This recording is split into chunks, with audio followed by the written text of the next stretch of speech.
Hello, welcome. My name is Jodi Scholes. I'm your instructor for the MBLEx review class. So glad you're here. For real. So glad you're here. Today, we are talking about guidelines to a professional practice.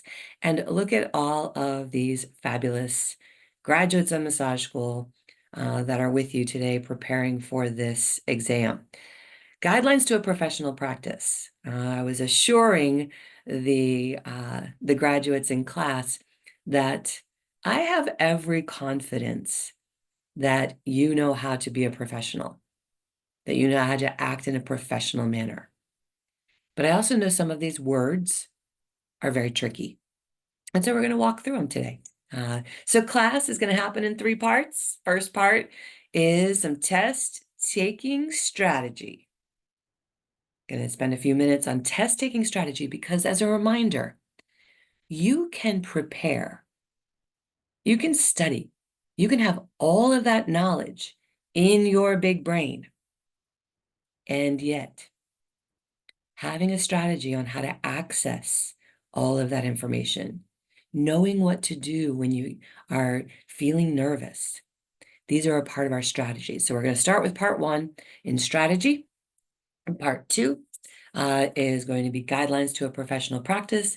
And then part 3, the end of class, we've got some good questions for you to dissect.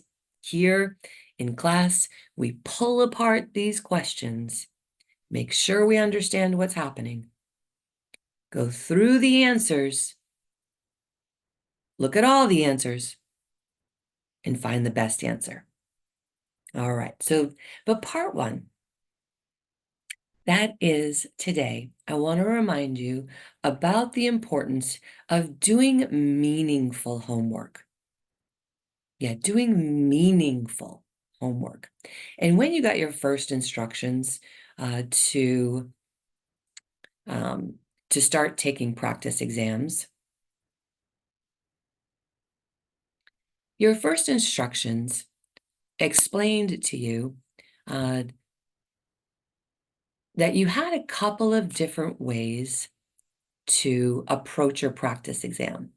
And Miss Juvie, we have a few people in the waiting room. If you could help me with that. Thanks.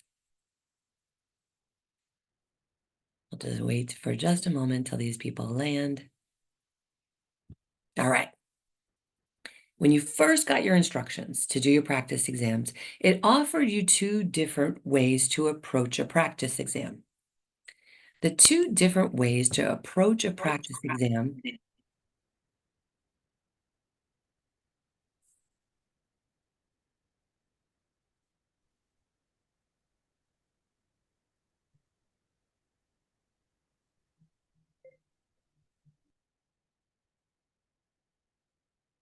So, the 2 different ways to approach a practice exam.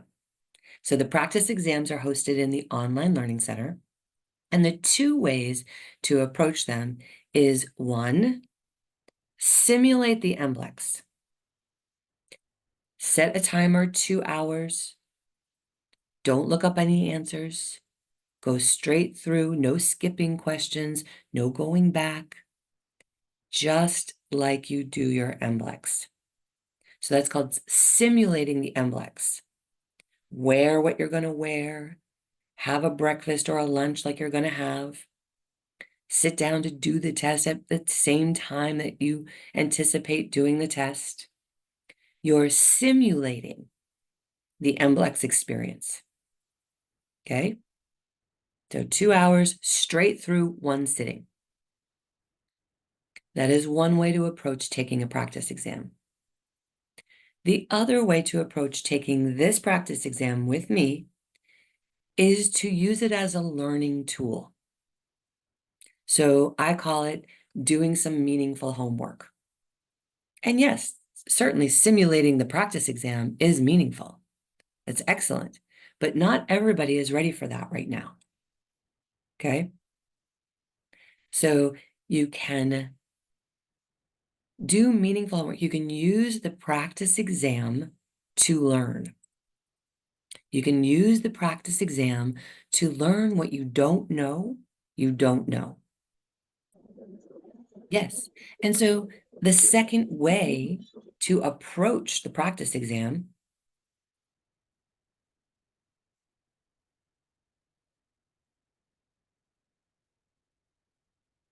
is to look up stuff. Look up stuff. Google it. If you have no clue, well, what I would ask is if you have no clue, that you actually look through the answers, because sometimes you don't think you have a clue, but you have a clue. So look through those answers, see if you have a clue, because you might know we're in the shoulder region. You might know we're in the abdominal region, and some of those answers might be in the feet or the legs or the low back. And you're like, that can't be right. So you can eliminate a wrong answer. By just knowing the region of the body you're in, you can eliminate a wrong answer. Awesome, right? So the answers can sometimes help you understand the question. And so again, in that second way, if you've got 2, 3, 4 hours set aside to study, this could be an approach that you want to take. And I know some of you are a little scared of that practice exam for a good reason. Yeah, for a good reason. It's hard. Yeah, but it's meant to be hard. It's meant to get you ready for the real MBLEx, not give you a false sense of comfort, a false sense of, hey, security. No, man. That practice exam that you get with this is pretty tough. And so celebrate if you're over 50%. Celebrate if you're over 60%. Because you're making progress. You're making progress. Okay, that is my feedback for you today, my insights for you today, my strategy for you today in approaching the MBLEx, in preparing for the test, is that when you sit down to study, please make sure it's meaningful homework. Please make sure you've got a strategy going into your study session. And that way you know when you're going to start, you know when you're going to finish, and you feel good about what you're accomplishing. Yeah. All right. You ready for some learning?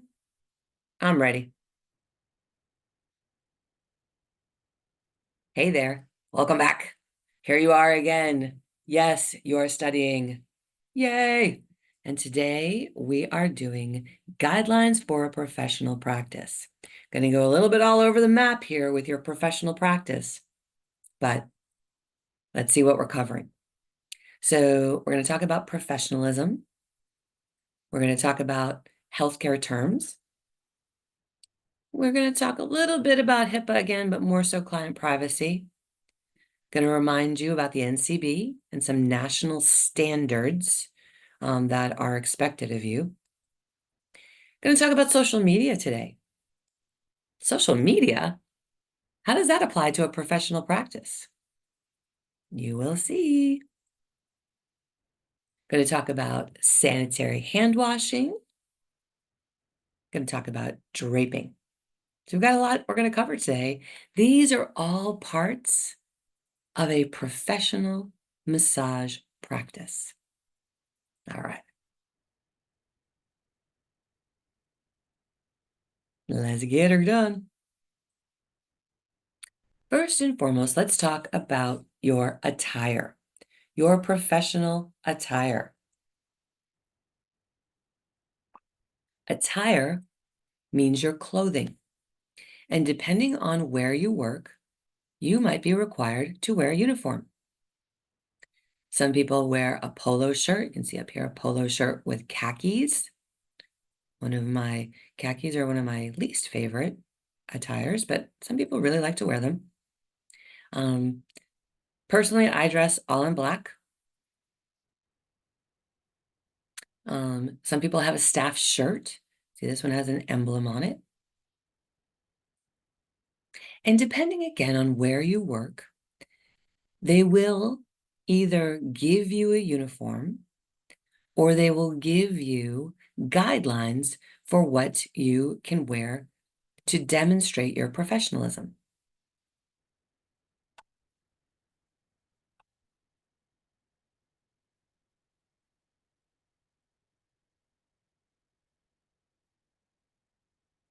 I'm working with my littles. Here we go. Sorry, guys. I just want to... There we go. Okay. So professionalism speaks to one of the ways you demonstrate professionalism is in your attire, what you wear. And so please be intentional. If your supervisor or your employer does not give you a uniform, does not give you guidelines, choose an outfit that you can wear every time and that stays consistent without distractions. So that would be another conversation for another day if you're an independent contractor or you're working on your own. But, no tank tops, guys. Tank tops, guys and gals, show the shoulder. Not as professional as I want for you to be. It looks pretty casual. Now, if it's monogrammed with your logo, you can get little monogrammed tank tops that say massage therapist. That's another conversation. But let's see first what feels professional to you. If you have an employer or you're working as an independent contractor, you may have some guidelines, but let's just keep it professional.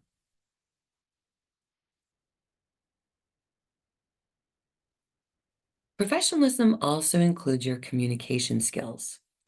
And in our code of ethics, communication skills comes under the business category of client relationships. Now, I want to step back here for a moment and just remind you that our code of ethics gives us some recommendations. They're not really recommendations. They give us some standards to hold up to. So a code of ethics and standards of practice are two things that are given to us by our organization. So in this case, we're talking about communication. And so just know that you are going to need to communicate with your client.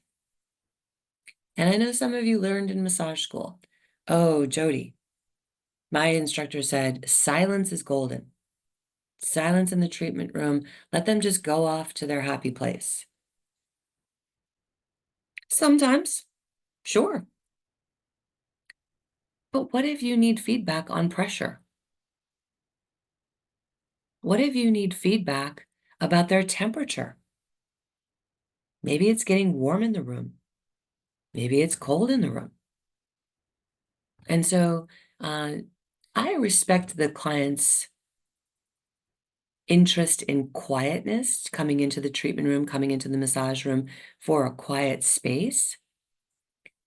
But I also respect my need to gather information. And at a minimum, I'm looking for the Goldilocks question. Too much, too little, just right. Too much, too little, just right.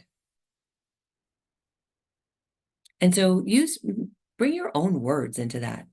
Asking about pressure. Is this too much, just too little, or about right? I think I ask that of almost every client, even if I've seen them for years, because each body is different every time you work on it. And this is clear communication. I don't talk the client's ear off, but some communication is necessary. It's a part of your general professionalism.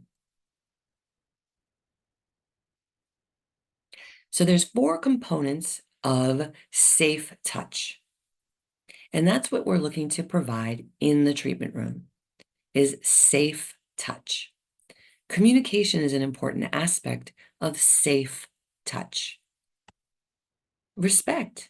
Respect for the client's wishes. If the client has told you that they want work on their lower back, we're not only going to work on their abdomen, we're going to work on their lower back. Respect for the client's wishes. Respect that that they don't want to talk, or that they do want to talk. This is a client-centered approach. And so another word for respect is client-centered. Permission. Asking permission. If you're going to work in an area that hasn't been discussed, ask permission. This is a part of informed consent. And then the skill of your touch, the skill that you're bringing. Are you all over the place? Are you organized? Do you need to improve your skills in some areas? Do what you're good at doing. Do what you're confident at doing. If you are not trained in pregnancy massage, don't wing it. If you are not trained in hot stones, don't wing it. Bring the skills you have forward and know that that's going to be more than enough.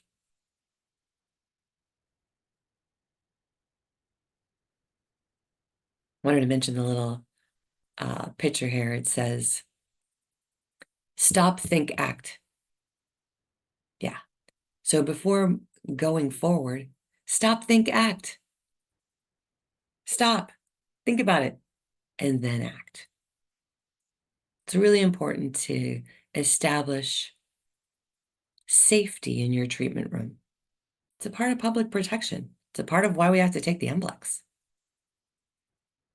All right, let's talk a little bit about some healthcare terms, some business terms, some legal terms. So most of you guys who are listening right now have some type of social media account. Yeah. And so social media includes Facebook, it includes YouTube, it includes Instagram, Pinterest, TikTok. There's so many, right? Many that I'm probably not even mentioning. When you post on social media, did you know that that's searchable with Google? When I look at bringing someone on board, as far as hiring someone, I Google their name. Have you ever Googled your own name? That's an interesting prospect, right? Google your name. Because I'll tell you, it will change the dynamics of how you post on social media if you understand your clients may be seeing that. Your clients may be seeing that. Let's take a peek at what some people put on social media. Well, it's good to know too if you have what type of page you have. Do you have a personal page? Hey, Juvie, I see Kristen waiting. So if you could let her in, please. What type of page do you have? Do you have a business page? Do you have a personal page? Are you part of another group? Maybe you're part of a choral group or a band or a triathlon club or a book club. Maybe you're part of a group and you participate in social media that way. Just know how you're showing up online, where you're showing up online, and if you're being tagged. If you are tagged in a picture, that means that I can search on the internet, on social media, under your name, and maybe see that same picture.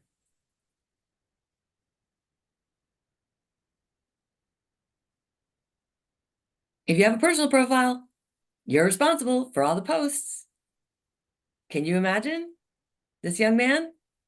He's going for his first job interview, and they have Googled him, and up pops this picture of the young man. If you can't see it, there's a young man sitting in a bathtub with cans of beer. Yeah. Not exactly the look you're going for, right? So just know what's posted on social media can be seen by the public. We do have private accounts. But how do you know your account is private?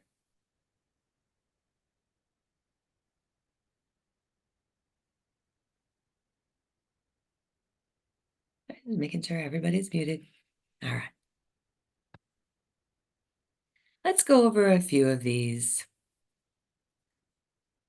business terms, legal terms, and get super clear on what they mean. Because now and then they do come up on the exam. So let's take a look at defamation. Defamation, usually we hear that as defamation of character. And this is communicating false information about someone.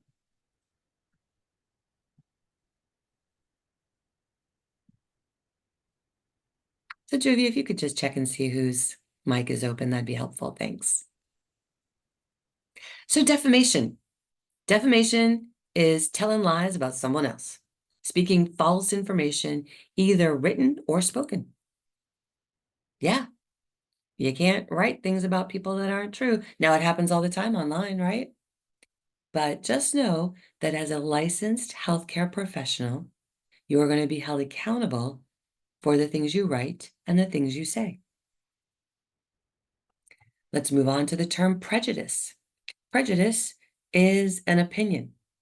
It's an adverse opinion about someone. It is an unjustified adverse opinion. It is an unsubstantiated preconceived idea. Prejudice. Now, the beautiful thing about being a licensed massage therapist, you have the opportunity to leave all of your prejudice at the door. In fact, it's a requirement. And if you don't feel like you can leave your opinions at the door, you might as well jump off this train right now. Seriously. When we bring opinions into the treatment room, it poisons the session. We have to leave all of our opinions outside. And if you work with other therapists, you need to leave it in the car. Don't even bring your opinions into the building. Seriously. There's no place for them. For prejudice, for judgment, for opinions. Your ethical responsibility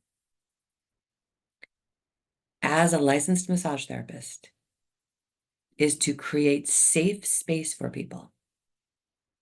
And we don't get to do that if we bring our opinions into the treatment room. I'm not telling you can't have them.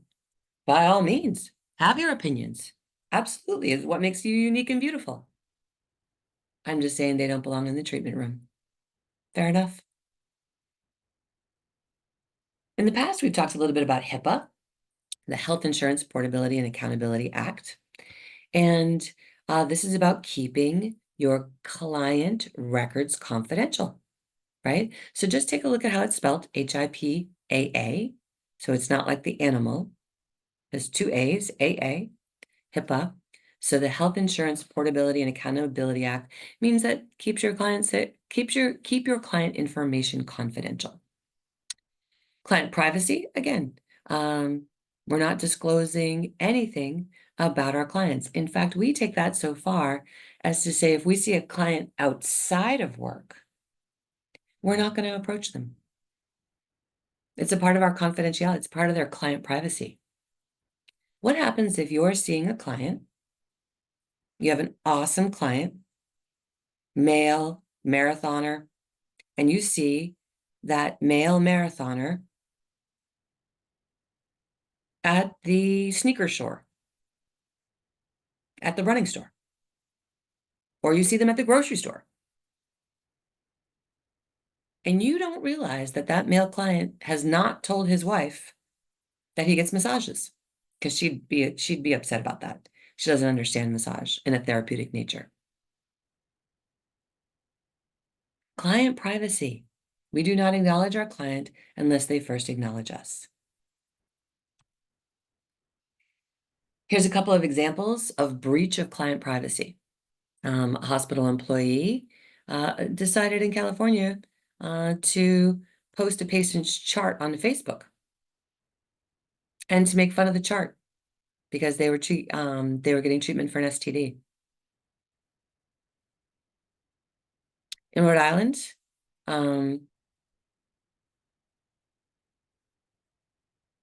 this ER doctor was very upset that her patient had passed, but she posted about it on social media.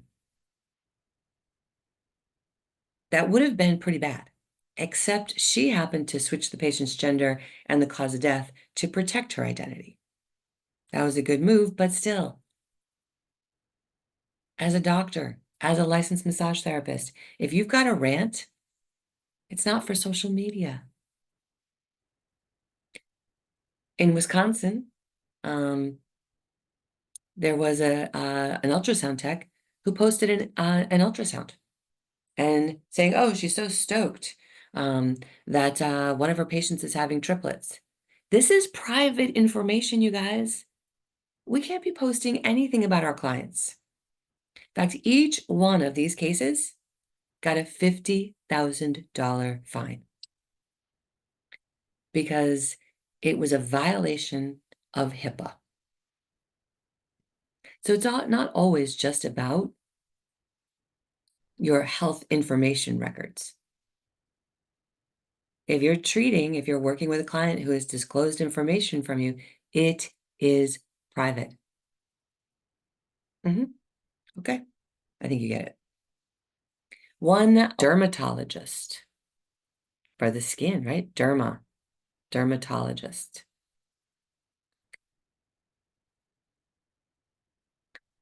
Cardio. This looks familiar, right? Heart. Cardiovascular system, right? Pneumonia. Air. Lungs. Pneumonia. Where do we get pneumonia? In the lungs. Arthro, joint. Osteo, bone. Good. Gluco or glyco, which means sugar. Neuro, having to do with the nerves. But a neurosurgeon, a neurologist, treats the brain, he treats the central nervous system, looks at the brain and what's happening in the brain that may be the cause of pain. And some common suffixes. All right. I said rhinoplasty, rhinoplasty, surgical repair. Oh, see right there, rhinoplasty. Ectomy. If someone has a tonsillectomy, it's been removed.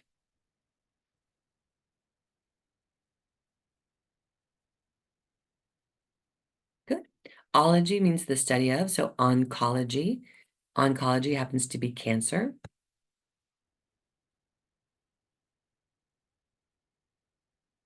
And a scope. Sometimes you'll hear about your clients had a scope. And so what they'll do, they'll have to put a scope. It's the process of examining within the body, visual examination. If they've had a scope, an endoscopy, they're looking they're looking inside the body. So a couple other examples. Epi is a prefix. Up, epidermis, epicenter, epipen. Another suffix, ology. We had it here. So the study of something, zoology, biology, iridology, the study of the iris of the eye, iridology. All right. I wanted to give you that tool as far as combining the root word with a suffix or a prefix with a suffix. And that way you kind of have an idea of how to pull apart those words. Unfortunately, we're going to have to skip over the draping. You know, I love a secure drape, so please, it is required. NCB Code of Ethics says we're going to drape our clients.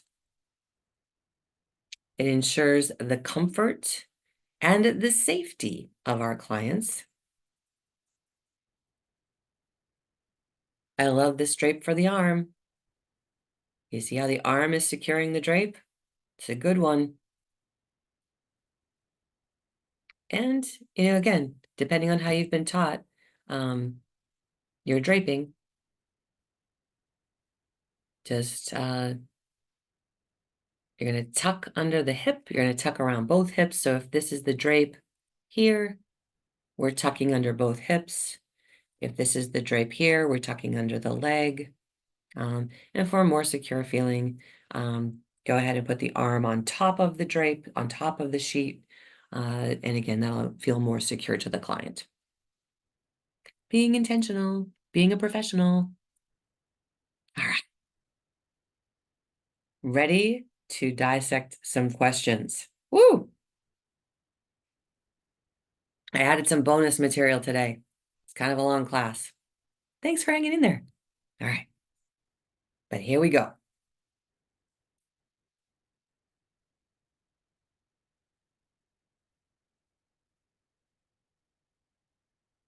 The 4 components of safe touch. The 4 components of safe touch are, go ahead and read through the answers. You're employing your strategy here.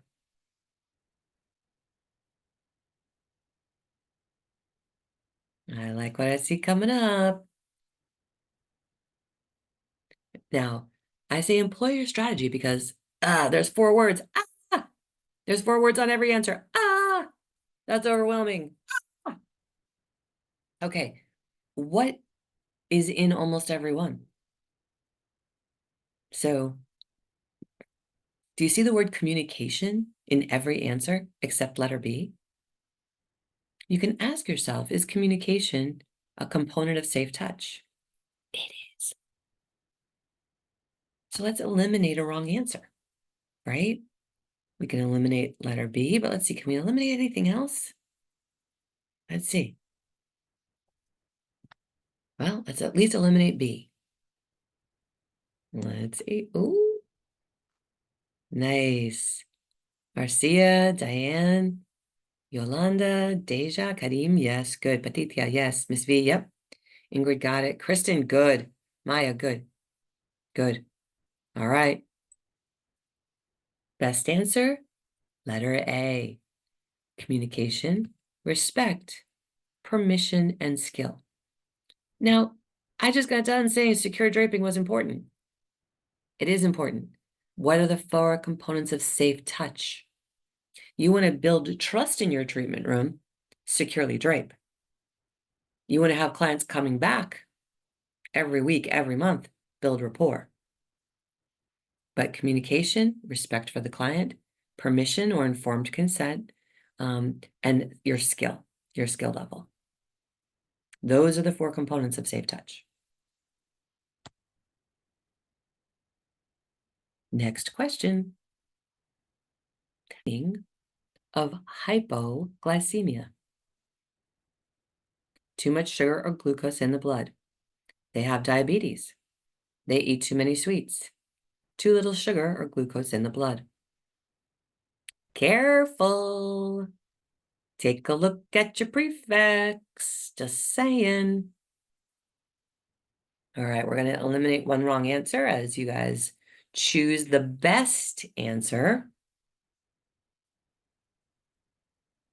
We don't know if they eat too many sweets. We have no idea what they eat.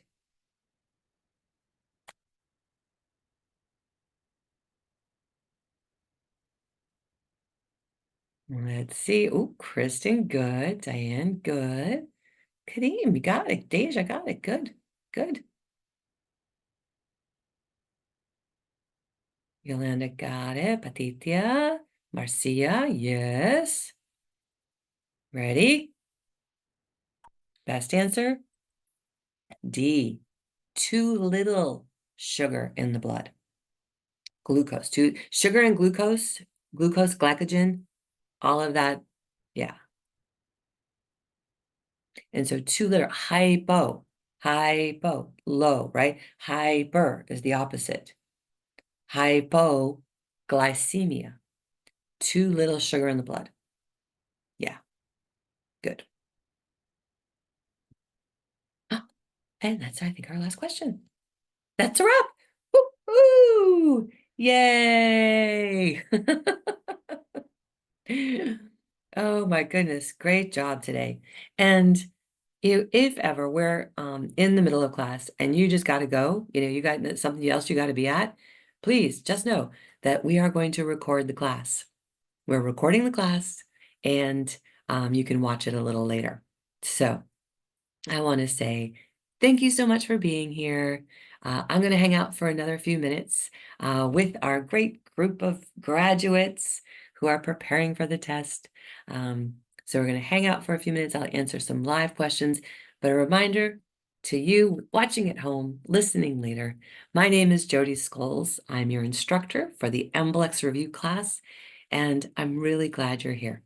Best of luck, and we'll see you again real soon.